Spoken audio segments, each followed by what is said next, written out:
अम्मी, आप मुझसे बात नहीं करेंगी क्या? मैंने जो तुमसे बात करनी थी कर चुकी। सच तो ये है कि हकीकत में तुम मुझसे बहुत कुछ छुपा रही हो। अम्मी, हर बात का एक टाइम होता है। यानी तुम मान रही हो कि बहुत कुछ मुझसे छुपा रही हो लेकिन बता नहीं सकती, है ना गोनल?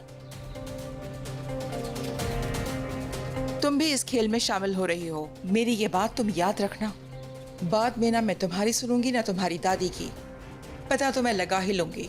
इस बात को पता करने के लिए मुझे जो कुछ करना पड़ा वो सब कुछ करूंगी, समझी? मैं चाहती हूँ तुम्हारे पछताने से पहले मुझे सब कुछ पता चल जाए। अगर आप गलत हुई तो? अगर इस खेल में जीत मेरी हुई तो?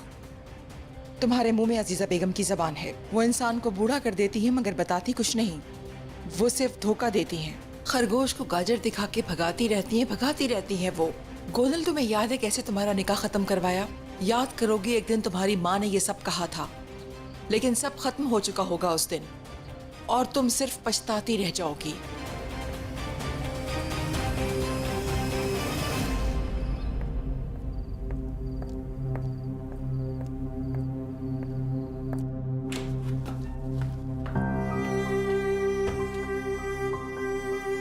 तुम फिर मेरे कमरे में बगैर इजाजत के दाखिल मुझे हो सिर्फ गई। इतना बताएं कि मेरा भाई कहाँ है। अब तुम भी मुझसे सवाल करोगी? जो पूछा है वो बताएं बस। तुम्हें देख के लगता है तुम्हारी माँ ने फिर कोई नई पट्टी पढ़ा दी तुमको।